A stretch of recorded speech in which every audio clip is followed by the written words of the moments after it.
Hola, en este vídeo, dividido en dos partes, nos adentraremos en el estudio de la prisión provisional, una de las medidas cautelares más conocidas en el proceso penal.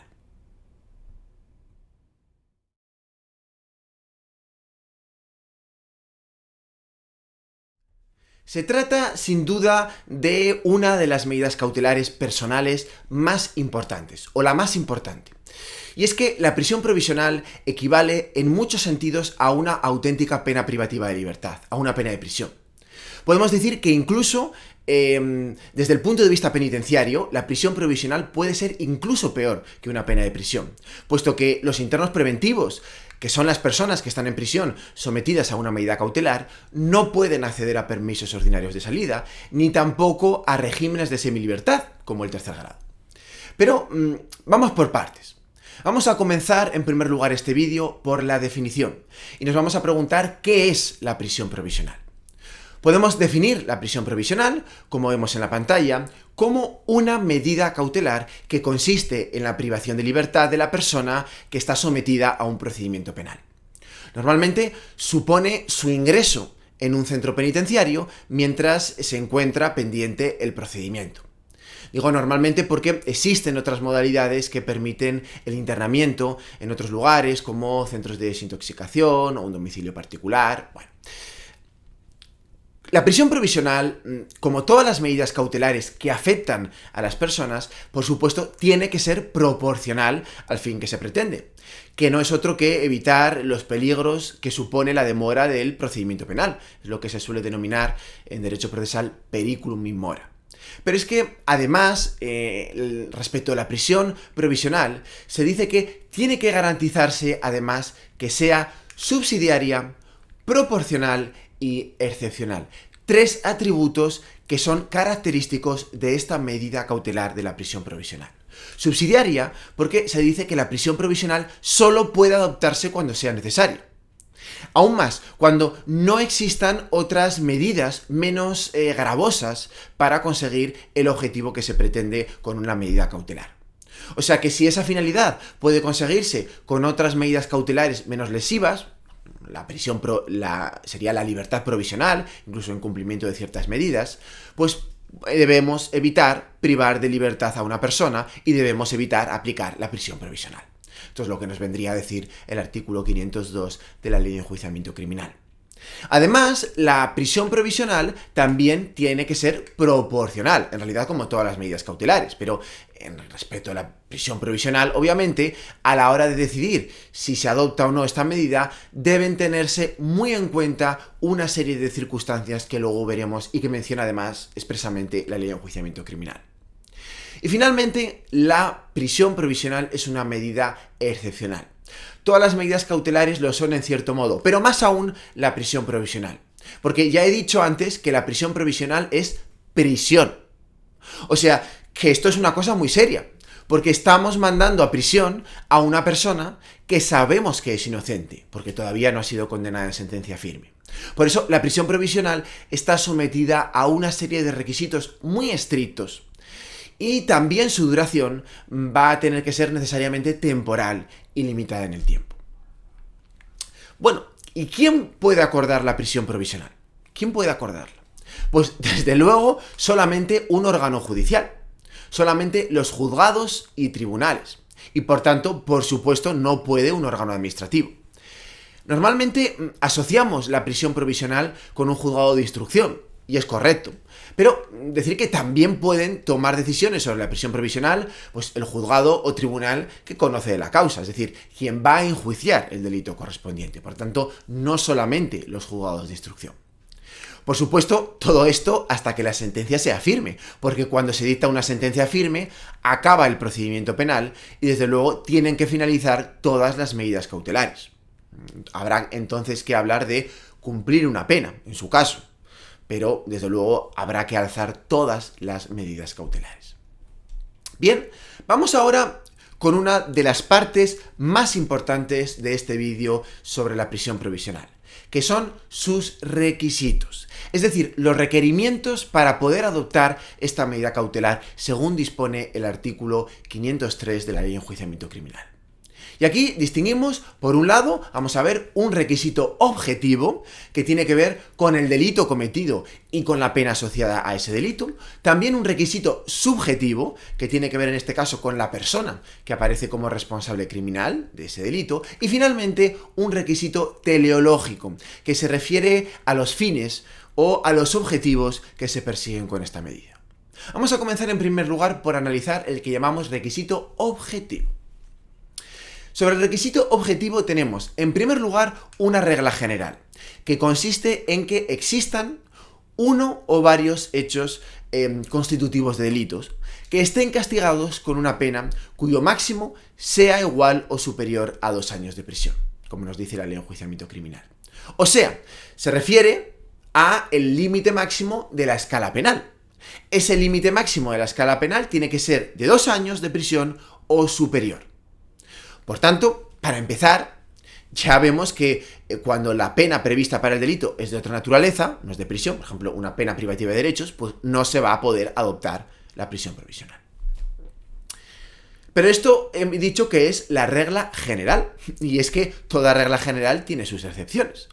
Y estas excepciones son las reglas especiales, que permiten imponer la prisión provisional, aunque el máximo de la pena prevista sea inferior a 2 años de prisión. ¿Cuándo? Bueno, pues en primer lugar, cuando el investigado tenga antecedentes penales no cancelados o susceptibles de cancelación derivados de una condena anterior por un delito doloso. O sea, persona con antecedentes penales no cancelados por delito doloso. Pero también se puede adoptar cuando concurran otras circunstancias que vemos ahora aparecer en la pantalla, además en diferentes colores. Ahora veremos por qué son de diferentes colores, porque hacen referencia a determinados fines u objetivos de la prisión provisional. Por eso, respecto de estas 3 reglas que han aparecido, creo que lo mejor es que las dejemos por ahora ahí, en stand-by, porque para entenderlas mejor es preciso que veamos antes el denominado requisito teleológico. Y una vez que veamos este tercer requisito, ya volvamos a estas reglas especiales para entenderlas mejor. Así que las dejamos en stand-by y vamos a continuar con el segundo requisito, que seguramente es el más fácil de todos y es el requisito subjetivo. ¿Qué consiste este requisito subjetivo? Pues que para poder decretar la prisión provisional tiene que haber motivos suficientes para considerar criminalmente responsable del delito a la persona contra la que se va a dictar ese auto de prisión. Y es que esto es una cosa lógica, porque si pensamos que no es responsable del delito o que no hay indicios suficientes que apunten a esta responsabilidad criminal, pues podemos pensar que difícilmente estará justificada una medida como la prisión provisional. Y dicho esto, vamos ya al tercer requisito, que es el requisito teleológico. Y es que la prisión provisional obligatoriamente debe estar dirigida a cumplir alguno de los siguientes objetivos o fines que vamos a ver. Al menos uno de ellos, aunque puede ocurrir que sean todos o que sean varios, pero al menos uno de ellos. Vamos a ver cada uno. En primer lugar, asegurar la presencia física de esa persona cuando quepa pensar que existe riesgo de fuga. Es decir, el riesgo de que la persona se sustraiga de la acción de la justicia, que es el supuesto más clásico o tradicional de adopción de esta medida cautelar. En segundo lugar, evitar la destrucción de pruebas. O mejor dicho, como dice la ley de enjuiciamiento criminal, evitar la ocultación, alteración o destrucción de fuentes de prueba relevantes para el enjuiciamiento, siempre que exista un peligro, diría, concreto y fundado. Para ello, pues se tienen que valorar, entre otras cosas, pues la capacidad que tiene la persona para acceder, ya sea por sí misma o a través de otras personas, pues a esas fuentes de prueba, o para influir en testigos, peritos u otras personas en el procedimiento.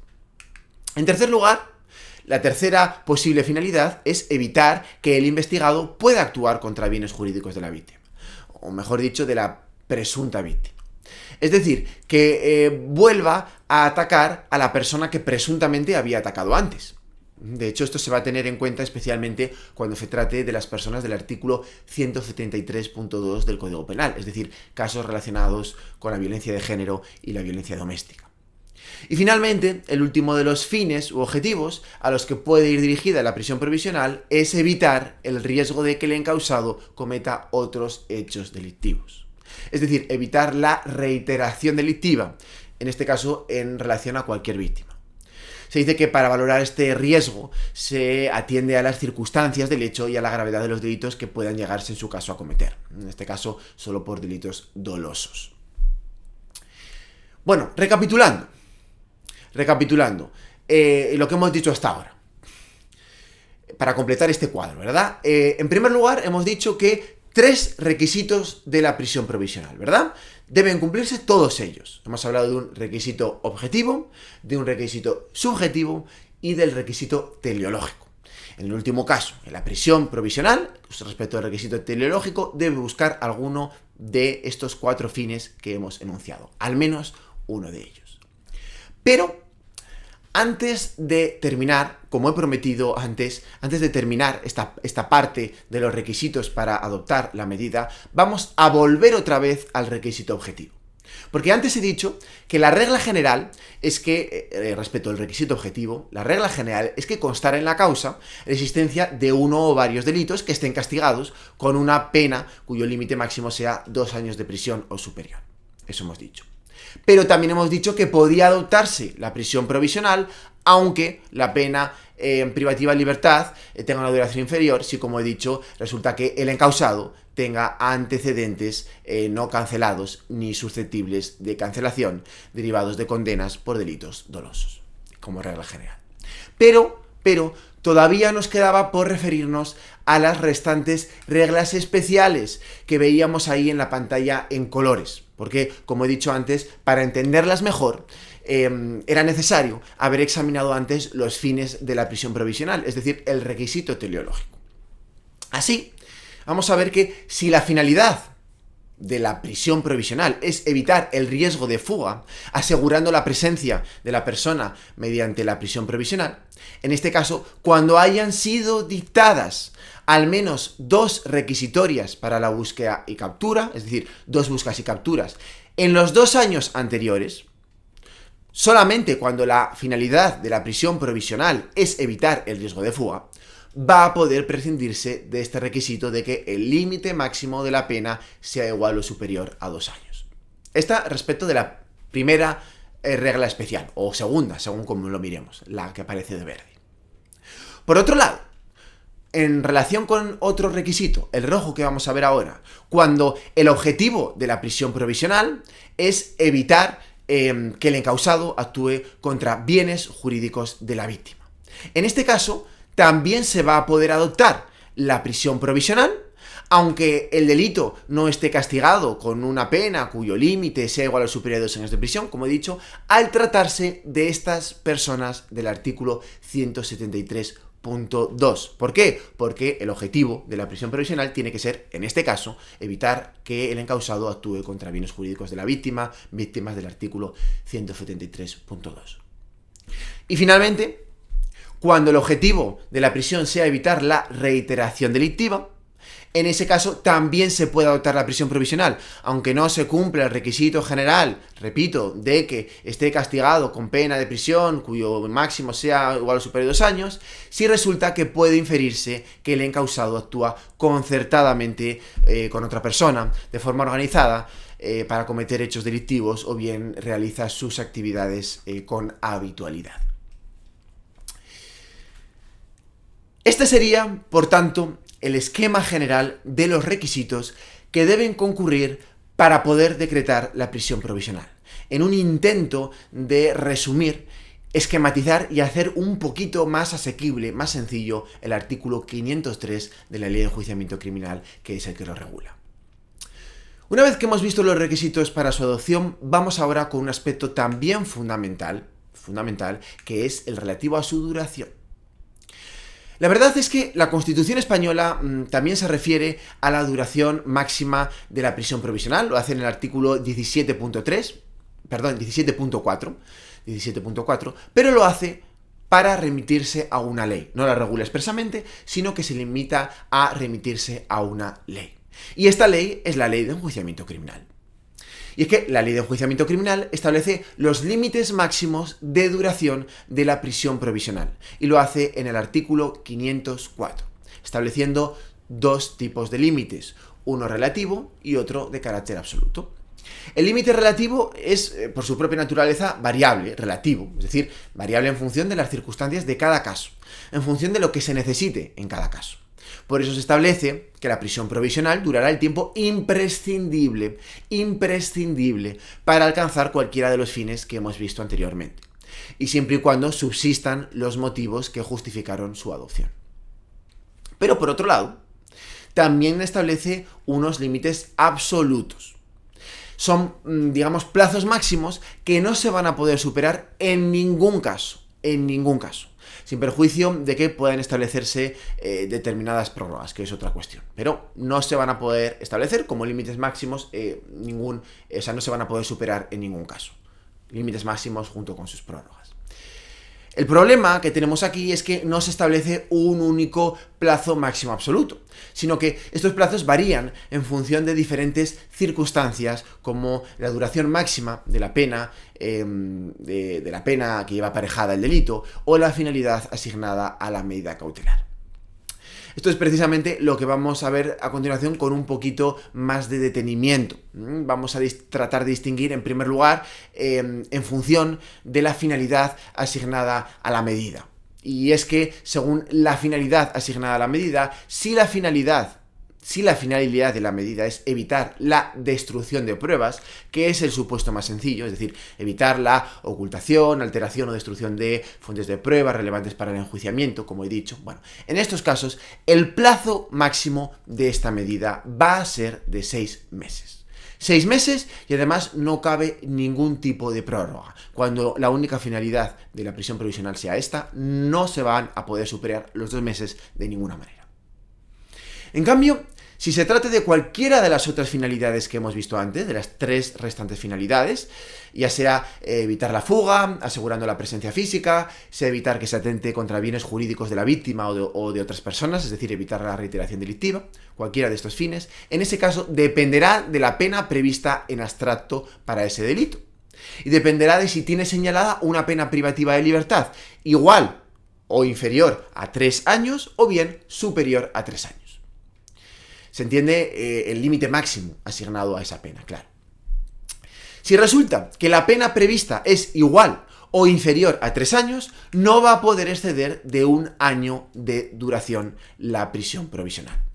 Y si resulta que es superior a 3 años, en ese caso, pues no va a poder exceder de 2 años. Es así de simple. Pero, bueno, también va a ser posible prorrogar más allá de este tiempo la prisión provisional, en los casos en los que pues la causa no va a poder ser juzgada en este plazo de 1 o 2 años. En ese caso, la duración de la prórroga también es variable y también va a depender de las mismas circunstancias que acabo de mencionar. En todo caso, solamente se va a poder prorrogar una vez, no se puede prorrogar indefinidamente. Bueno, así va a ser de un plazo máximo de 6 meses. 6 meses cuando tenga señalada el delito una pena igual o inferior a 3 años, hasta 3 años, mientras que va a ser de un máximo de 2 años cuando el delito tenga señalada una pena privativa de libertad superior a los 3 años. 6 meses o bien 2 años. Y finalmente, también se establece la posibilidad de prorrogar la prisión provisional una vez que la persona haya sido condenada.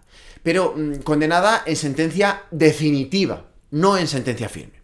O sea, el supuesto es que la persona sea condenada y recurra en apelación a esa sentencia que le condena. Pues bien, mientras se resuelven los correspondientes recursos, hasta que la sentencia sea firme, la prisión provisional se va a poder prorrogar hasta el límite de la mitad de la pena impuesta en la sentencia.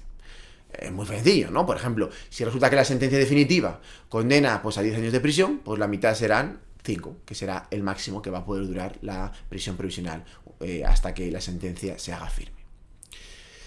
Con esto terminaríamos esta primera parte de este vídeo relativo a la prisión provisional, la primera parte. Aquí ya para terminar, pues sobre esto que hemos visto, sobre las finalidades, los límites y las prórrogas, podemos ver en la pantalla un cuadro que simplemente resume lo que hemos visto, como digo, en este vídeo, ¿no? Aquí en este cuadro podemos ver las 4 grandes finalidades asignadas a la prisión provisional, y la duración que puede tener atendiendo a cada pena privativa de libertad que tenga prevista ese tipo penal, teniendo en cuenta también las prórrogas que son posibles en cada caso. En todos los fines asignados es lo mismo, salvo yo sí que resaltaría que tengamos muy en cuenta que, salvo en el caso de que la prisión provisional o su finalidad sea evitar la ocultación, alteración o destrucción de pruebas, porque en este caso la duración máxima es diferente. Va a ser como un máximo de 6 meses y no se va a poder prorrogar de ninguna manera. Y por otro lado, pues como hemos dicho antes, también destacaría que en caso de condena, la duración de la prisión provisional va a poder prorrogarse hasta el máximo de la mitad de la pena impuesta en la sentencia, obviamente hasta que ésta sea firme. Bueno, a partir de aquí nos vemos en la segunda parte de este vídeo sobre la prisión provisional, en la que hablaremos de cuestiones ya más puramente procesales, como pues de cómo se adopta la medida cautelar o de cómo se acuerda y cuál es la resolución que debe acordar esa prisión provisional.